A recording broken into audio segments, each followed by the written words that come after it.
कराची जो कि दुनिया का 5वां बड़ा शहर, 3.5 करोड़ की पॉपुलेशन के साथ दुनिया का 5वां बड़ा शहर ये कहलाता है। और ये उन चंद शहरों में शामिल है जो कि बैक वक्त मेट्रोपॉलिटन और कॉस्मोपॉलिटन दोनों स्टेटस रखता है। मेट्रोपॉलिटन यूं कि ये मुल्क का सबसे बड़ा और गुंजानाबाद शहर है। इसके अलावा इकोनॉमिक और फाइनेंशियल हब है ये पाकिस्तान का, एक वसी तर अर्बन एरिया जिसमें इसमें कई अजला भी इसमें शामिल हैं और साथ ही साथ एडमिनिस्ट्रेटिव जो यूनिट्स हैं या डिविजन्स इसमें मौजूद हैं, इंफ्रास्ट्रक्चर इसमें मौजूद है। ये खूबियाँ इसको मेट्रोपॉलिटन बनाती हैं। और जब हम कॉस्मोपॉलिटन की बात करते हैं तो डाइवर्स एथनिक, लिंग्विस्टिक और रिलीजियस कम्युनिटीज़ पाकिस्तान के इस सबसे बड़े शहर में रहती हैं। एक बहुत बड़ा रिच कल्चरल मिक्स जो है इस शहर को कहा जाता है। यकीनन ये गरीब परवर शहर भी है और पूरे मुल्क से हम देखते हैं कि जनाब यहाँ पर माइग्रेशन भी होती है रोज़गार की तलाश में। लेकिन ये शहर इंतहाई बदइंतज़ामी और अब हम कह सकते हैं कि इंतहाई गंदगी, गलाजत, कचरे का ढेर जा बजा यहाँ पर नज़र आता है। और यही इसकी टूटी फूटी सड़कें जो हैं ये इसका एक इस्तिआरा बन चुकी हैं शहर कराची का, जो एक वक्त में उरूसुल बिलाद कहलाता था, रोशनियों का शहर कहलाता था। आज इसकी हालत दुनिया के सामने है। ऐसा क्यों है? सवाल ये पैदा होता है कि ये थर्ड टियर ऑफ गवर्नमेंट है जिसे हम लोकल गवर्नमेंट कहते हैं, जिसका काम होता है किसी भी इलाके में तामीर व तरक्की, जो हम रिलेट कर देते हैं अपने MNA MPs के हवाले से, उनका ये काम नहीं होता। तो ये लोकल गवर्नमेंट जो है यहाँ पर क्यों ये निज़ाम फेल है? पिछले 17 साल से इस सूबे में पाकिस्तान पीपल्स पार्टी की हुकूमत है, उनका ये चौथा दौर है। और अब जो है वो एक बड़ा स्टेक होल्डर जो है, या अगर हम सिटी गवर्नमेंट के हवाले से बात करें तो उसमें जमात इस्लामी भी है। ऑन रिकॉर्ड अगर देखें तो पाकिस्तान पीपल्स पार्टी की कराची के जो 25 टाउन हैं इसमें पीपल्स पार्टी के पास 12 हैं, पाकिस्तान तहरीक इंसाफ के पास 4 हैं और जमात इस्लामी के पास 9 हैं। लेकिन ये निज़ाम क्यों ज़बूहाली का शिकार है, इसके ऊपर मैं बात करूंगा। कराची स्टूडियो में हमारे साथ मौजूद हैं सैफुद्दीन एडवोकेट जो कि अपोजिशन लीडर हैं KMC के। बहुत शुक्रिया सैफुद्दीन एडवोकेट साहब आपका। और मोहतरमा तहसीन आबदी जो कि तर्जुमान हैं सिंध हुकूमत की, वो भी इस वक्त हमारे साथ मौजूद है। तहसीन बीबी आपका भी बहुत शुक्रिया आपके वक्त का। जी सैफुद्दीन साहब, मैंने कराची के हवाले से बात की, बात सारी ये कि जनाब क्यों इस शहर में, अब तो ये 2 साल हो गए, मेयर मुर्तज़ा वहाब साहब जो हैं उनके भी मेयरशिप के 2 साल मुकम्मल हो गए, ये शहर हर गुजरते दिन ज़बूहाली का शिकार क्यों है? पहले तो आप लोग कहते थे कि हम सिस्टम में मौजूद नहीं, अब तो माशाल्लाह आप लोग भी सिस्टम में मौजूद हैं, फिर क्यों? देखिए, एक मसला ये है कि पाकिस्तान का अलमिया ये रहा है कि लोकल गवर्नमेंट्स को कोई भी पॉलिटिकल पार्टी बर्दाश्त नहीं करती। जो पॉलिटिकल पार्टी हमारी सो कॉल्ड बड़ी पार्टियां हैं और इख्तिदार में आती हैं, उन्होंने कभी भी इस बात को बर्दाश्त नहीं किया कि लोकल गवर्नमेंट्स चलें। आप देखें पंजाब के अंदर कब से लोकल गवर्नमेंट्स के इंतखाबात नहीं हुए और कोर्ट को हर दफ़ा जुल दिया जाता है। जब मामला तय होता है तो ये लोकल गवर्नमेंट का इलेक्शन ना कराने का बहाना क्या करते हैं कि कानून में तब्दीली कर देते हैं। इस्लामाबाद में यही सूरत हाल है। बड़ी मुश्किल से KP के अंदर इंतखाबात हुए, सिंध के अंदर इंतखाबात नहीं करा रहे थे।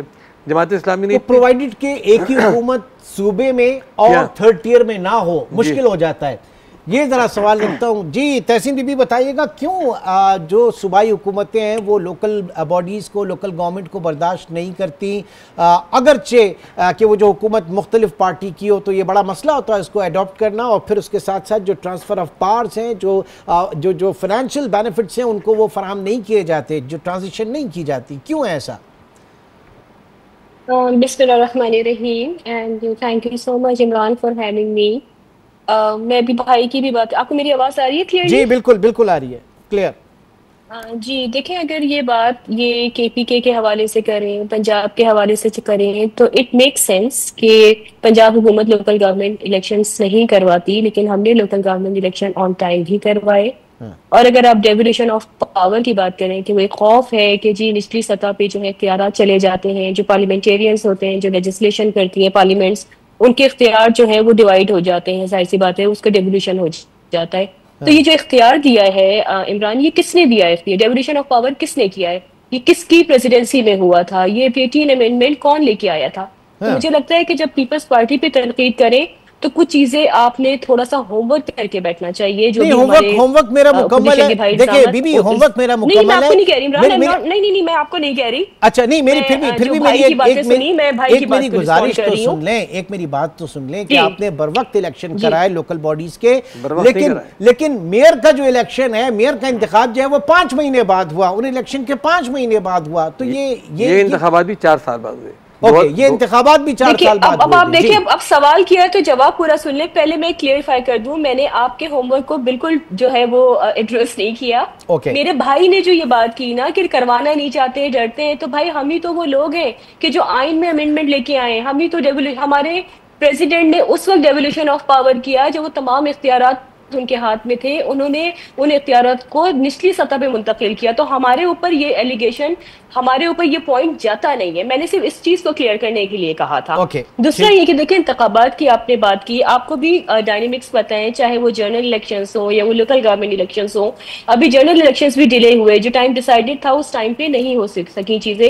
यकीनन बहुत सारे ऐसे सर्कमस्टांसेस होते हैं, यकीनन बहुत सारी ऐसी चीजें होती हैं कि टाइमली चीजें नहीं होती, लेकिन देर आए दुरुस्त आए, एटलीस्ट हमने कराए इलेक्शंस और बड़े फेयर एंड फ्री इलेक्शंस हुए। ऐसा नहीं है कि जी बड़ी रिगिंग की बात की गई, कुछ पार्टी जिनको डर था। डेवोल्यूशन ऑफ पावर की बात की, लेकिन मुझे ये भी बताइए कि जनाब जब 3rd ईयर ऑफ गवर्नमेंट होती है तो वहां पे जो शहरी इदारे होते हैं, मैं बात करता हूं namely Karachi building control authority, Sindh building control authority बन गया। इसके अलावा जो मास्टर प्लान था वो सिंध मास्टर प्लान अथॉरिटी वहां पर बना दिया गया। फिर साथ साथ आपका जो मास ट्रांजिट था कराची के हवाले से वो सिंध मास ट्रांजिट हो गया।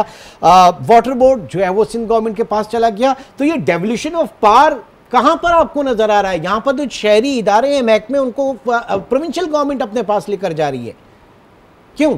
अच्छा, अब आपने सवाल किया इमरान, आप जवाब पूरा सुनेंगे। आपने पहले भी मेरी बात काट दी और मुझे जवाब पूरा नहीं देने दिया आपने, ठीक है? मेरे बहुत तहम्मुल से, मेरे भाई से भी कहेगा बीच में ना बोले, मैंने बड़े तहम्मुल से बातें सुनी है। देखिए, अगर जो कराची बेस चीजें थी, अगर उसको सिंध कर दिया तो क्या दायरे कार बड़ा किया ना? ऐसा तो नहीं किया कि उसके इख्तियारात महदूद कर दिए, या ऐसा नहीं कि जो कराची में अफसर बैठा है या जो हैदराबाद में सक्खर में अफसर बैठा है वो बैठ के कराची के फैसले कर रहा है, सक्खर का अफसर हैदराबाद के फैसले कर रहा है। ऐसा बिल्कुल नहीं है, हर जगह का अफसर अलग तैनात है। मुझे लगता है ये और पावर जो है वो इंक्रीज किए गए कि आपने एक महदूद कर दिया कि जी सिर्फ कराची तक हमने महदूद नहीं किया, हमने ओवरऑल सिंध तक महदूद कर दिया कि जी तमाम डिस्ट्रिक्ट, तमाम जो सिटीज हैं, चाहे वो मेट्रोपॉलिटन सिटी जैसे कराची, हैदराबाद है, सक्कर है, बड़ी सिटीज है, तो तमाम वहाँ के अलग अलग नुमाइंदे हमने वहाँ पे अलग ऑफिसर को अपॉइंट किया ताकि वो आंसरेबल हो सके, वो अकाउंटेबल हो सके। मुझे नहीं समझ में आती कि इस बात पे सियासत क्यों की जाती है। इख्तियारात का आप कह रहे हैं कि अगर उस दायरे कार को बढ़ाया गया, जब दायरे कार बढ़ाया जाता है तो यकीनन आपकी स्ट्रेंथ भी बढ़ती है, आपकी जो रिसोर्सेज भी बढ़ती हैं। तो मुझे लगता है तो it's a very positive side. चले इस मुझे नहीं समझ में आता। ओके, नहीं इस पॉइंट को जरा सैफ साहब की तरफ लेता हूं जी। आपने देखा मसला, ये तो हमने दायरा कार इख्तियार बढ़ाया कि उसमें इख्तियारात भी बढ़ गए और चीजें बेहतरी की तरफ। नहीं, मैं अपनी बहन की तस्दीक कर दूं। देखिए 2001 का एक ऑर्डिनेंस था, लोकल गवर्नमेंट ऑर्डिनेंस था, फिर वो एक्ट बन गया भारकैफ।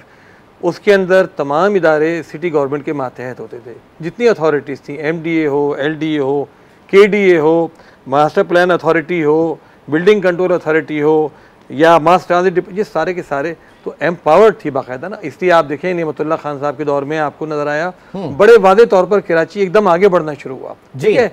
लेकिन उसके बाद क्या हुआ, बदकिस्मती से 2013 का एक्ट लाया गया, पीपल्स पार्टी जो लेकर आई, उसके अंदर उन्होंने क्या किया कि उसमें तमाम निज़ाम तितर बितर कर दिया और जितने भी इदारे थे उसको अलग अलग कर दिया और KMC को एक छोटा सा इदारा, वही पुराना KMC बना दिया, बल्कि जो ओरिजिनल KMC था उससे भी उसको कम कर दिया। ओरिजिनल जो KMC बना था उसके अंदर वाटर बोर्ड शामिल था, 79 का जो एक्ट था, इन्होंने उसको भी मतलब ख़त्म किया, वाटर बोर्ड भी अलग कर दिया। तो आप बताइए ऐसा कमज़ोर और नातवान KMC वो कराची को किस तरह डेवलप कर सकता है? किस तरीके से ये सारी की सारी जितनी भी अथॉरिटीज़ हैं वो अलग अलग मातहत, और ये जो फरमा रही है ना कि हमने मुकामी अफसरान, इन तमाम इदारों के अंदर वो अफसरान लगाए गए जिनका कराची से कोई ताल्लुक़ नहीं है। इसमें भी हमें कोई चलिए एतराज़ नहीं है, हम लैंग्विस्टिक बात नहीं करते, लेकिन वो लोग कराची के मसाइल नहीं जानते। कराची आप देखिए, ये बड़ी बात की जाती है कि जनाब जो मुकामी लोग हैं उनकी प्रेजेंटेशन जो है इन इदारों में नहीं होती, उनकी रिप्रेजेंटेशन। आप इसके ऊपर क्या कहिएगा? क्योंकि आप किसी भी सरकारी इदारे में चले जाए वहाँ पर यह मसला जो है वो, हम लिंग्विस्टिक उसमें नहीं जा रहे, लेकिन फिर ज़ाहिर है कि कहीं ना कहीं तो मेरिट होती है ना।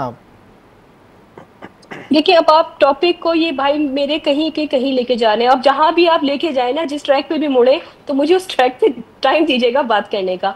आप इस तरह, ये चीज भी मुझे लगता है एक नेगेटिव प्रोपेगेंडा है, क्योंकि अभी पिछले दिनों वाइस चांसलर के भी एक बड़ा एक इशू रेस किया गया था कि जी गैर मकामी है, जबकि वो प्रूव्ड हो गया जितने वाइस चांसलर थे वो सब कराची बेस्ड थे, वो सब कराची आइट थे।